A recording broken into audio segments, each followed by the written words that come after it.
Hello good morning friends. आज हम लोग देखेंगे इस वीडियो में संसद।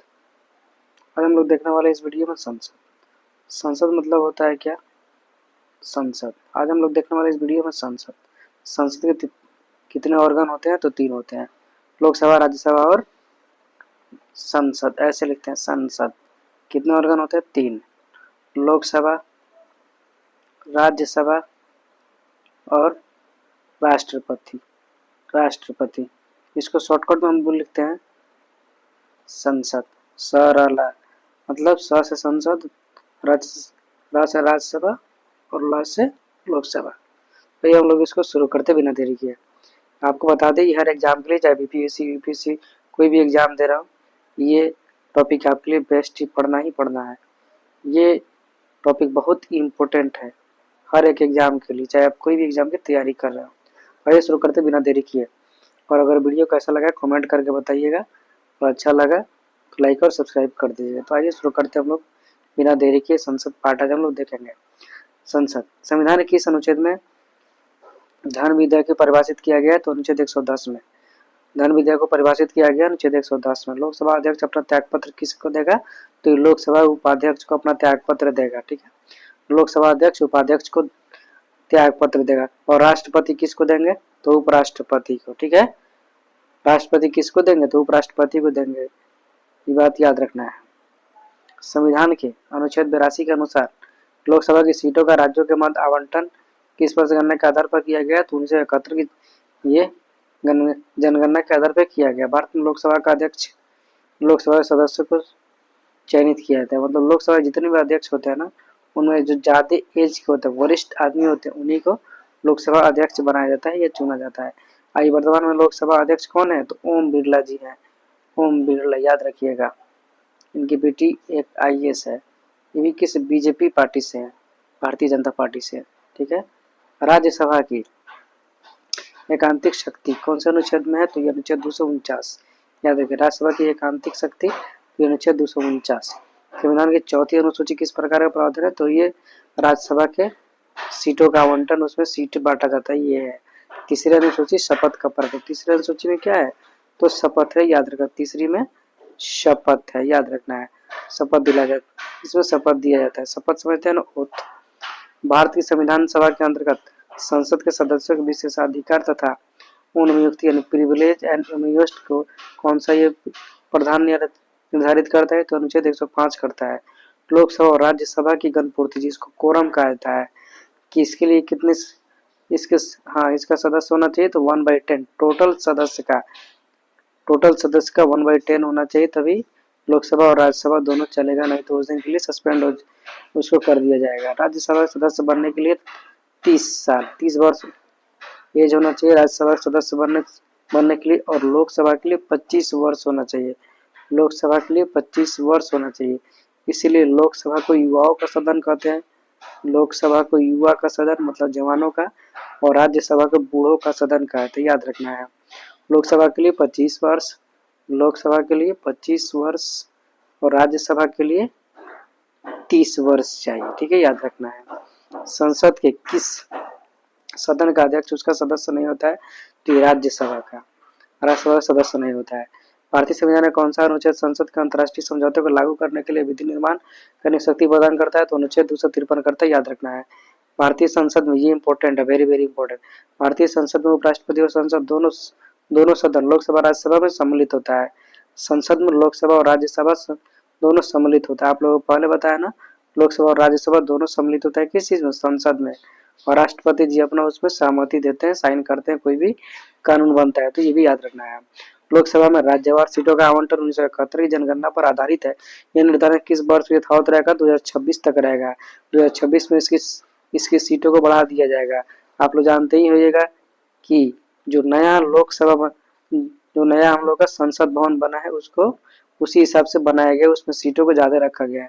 पहले का जो संसद था, जो एडवर्ड लुटियंस बनाए थे, वो छोटा पड़ रहा था। ठीक है, इसलिए उसको बाहर, चूंकि सीट बढ़ने वाला है, तो इसीलिए नया हम लोग संसद बनाए हैं। लोकसभा के सदस्यों की संख्या 525 से बढ़ाकर 545 किस संशोधन द्वारा किया गया? तो 31वें संविधान संशोधन द्वारा किया गया है। लोकसभा का कार्यकाल पूरा होने के पहले किसके द्वारा भंग किया जा सकता है? तो प्रधानमंत्री का अनुशंसा पर राष्ट्रपति करेंगे, प्रधानमंत्री का अनुशंसा पर राष्ट्रपति जी इसको करेंगे। ठीक है, आइए अब देखते हैं कुछ अनुच्छेद से संबंधित प्रश्न देखते हैं। अनुच्छेद क्या है? 79। इसमें संसद का गठन होता है, 80 में राज्यसभा की संरचना होती है, 81 में लोकसभा का संरचना होता है और 82 में प्रत्येक जनगणना के बाद पुनः समायोजन होगा। 83 में उसके बाद क्या होगा? संसद के दोनों सदनों की अवधि, कौन संसद कितना देर चलेगा इसका टाइम और इसका टाइम टेबल रहता है सर। और 84 में रहता है संसद की सदस्यता के लिए अर्हता, मतलब क्या क्या क्वालिफिकेशन है। ठीक है, अब देखते हैं 85 में है संसद के सत्र 17 साल का विघटन, 6 माह के अंतराल में ये क्या होता है? इसका विघटन होते रहता है 6 माह के अंतराल में, इसको भी याद रखना है। ठीक है, नेक्स्ट 86 में राष्ट्रपति के दोनों सदनों को संबोधित तथा संदेश करने का अधिकार, राष्ट्रपति इसको संबोधित करते हैं। और हाँ, 87 कहता है राष्ट्रपति के विशेष प्रावधान अभिभाषण। 88 कहता है अनुच्छेद 88 सदनों के संबंध में मंत्री और मानवाधिकार के अधिकार। 89 में राज्यसभा के सभापति और उपसभापति होता है।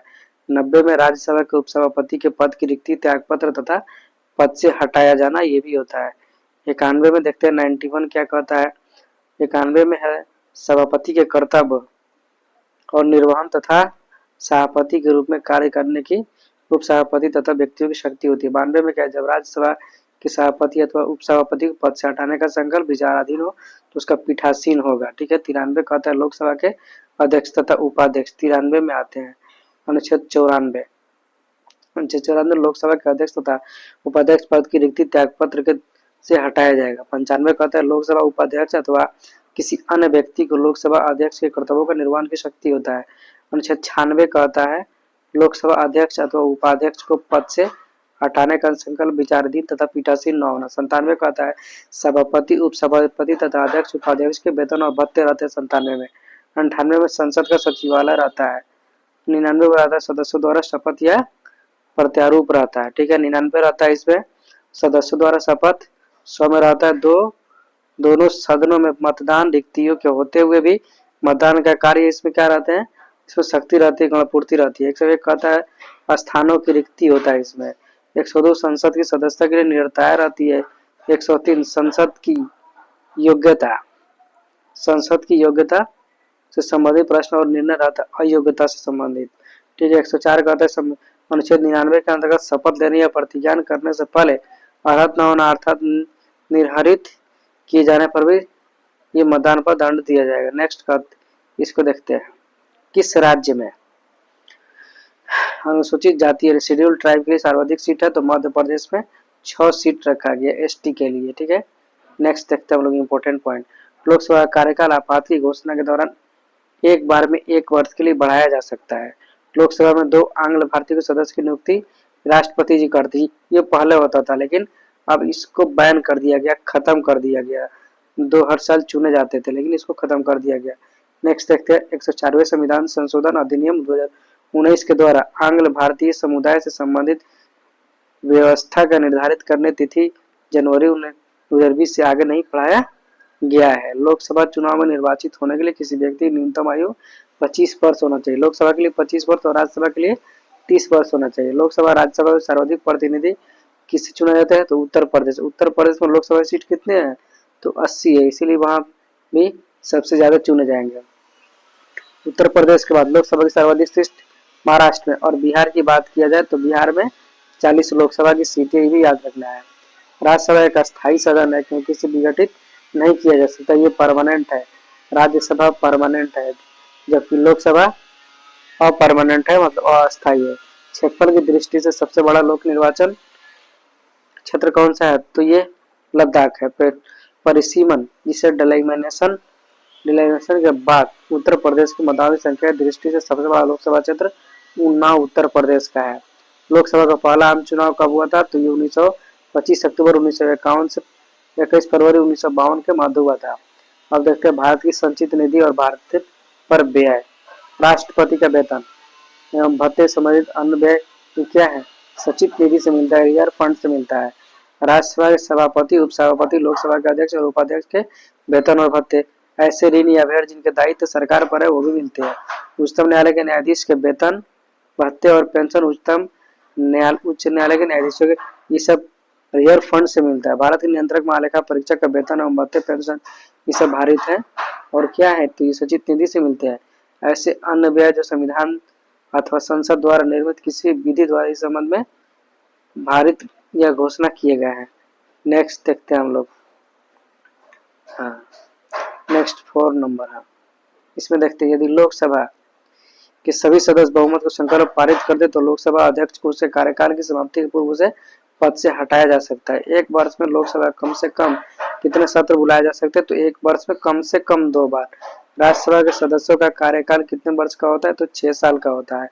प्रोटेम स्पीकर की नियुक्ति राष्ट्रपति द्वारा की जाती है तथा उसका कर्तव्य नवनिर्वाचित लोकसभा सदस्य को क्या रहता है तो ये शपथ दिलाना रहता है। लोकसभा अध्यक्ष स्पीकर अपना निर्णायक मत का प्रयोग कब करता है किसी विधेयक या प्रस्ताव के पक्ष या विपक्ष में जब मत बराबर हो तब उस स्थिति में करता है। लोकसभा के प्रथम अध्यक्ष जेबी मावलंकर, इसको भी याद रखना है। लोक लेखा समिति नियंत्रक महालेखा परीक्षक की रिपोर्ट की जांच करता है तथा उस पर अंतिम रिपोर्ट तैयार करके संसद को पटल पर रखता है। प्राक्कलन समिति का कार्यकाल कितने वर्ष का होता है तो प्राक्कलन समिति का 1 वर्ष का होता है। राज्यसभा सदस्य चुने जाते हैं तो राज्य की विधानसभा सदस्य द्वारा। ठीक है, अब हम लोग देखेंगे नेक्स्ट वीडियो में नेक्स्ट पार्ट। तब तक के लिए इतना ही। अगर वीडियो अच्छा लगे तो आप लोग कमेंट, लाइक और सब्सक्राइब कर दीजिएगा। मिलेंगे हम लोग नेक्स्ट वीडियो में। तब तक के लिए इतना ही। All the best, thanks so much.